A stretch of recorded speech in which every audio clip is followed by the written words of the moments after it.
আসসালামু আলাইকুম। সবাই কেমন আছেন ভাই? প্রবাসী জীবন কত কষ্টের ভাই। যারা প্রবাসে আসে নাই তারা বোঝে না, যারা আইছে তারা বোঝে। আসলে প্রবাসী আমরা বাড়ির সবাই মনে করে আমরা অনেক সুখী আছি, অনেক ভালো আছি। আসলে প্রবাস জীবনটা যে কত কষ্টের তারা যারা আইছে শুধু তারাই জানে। আপনি যতই কামান, যতই যা করেন,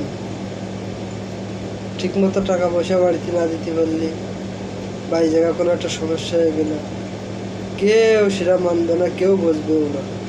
শুধু বুঝবে কি একটা জিনিস, বিদেশে প্রবাসে টাকা পড়ে থাকে, টাকা উঠাও আর বাড়ি পাঠাও। দেখেন প্রবাসী আপনি এত বছর বিদেশ করে কি করবেন? ছেলে মেয়ে আপনার ভালোবাসা পাবে না।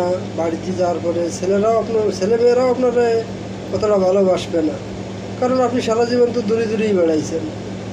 আপনার প্রতি কোনো মায়াও থাকবে না। তাই বিদেশ আসেন, ইনকাম করেন, 3 বছর 4 বছর করেন, আবার ফিরে বাড়ি চলে যান। যে ছোট একটা ব্যবসা করেন, তবুও মানুষের জীবনে শান্তি ফিরে আসবে। পোলাপান কাছে থাকবে, আপনার কথা শুনবে। ঠিক আছে? যদি ভিডিওটা ভালো লাগে ইনশাল্লাহ লাইক কমেন্ট শেয়ার করে যান।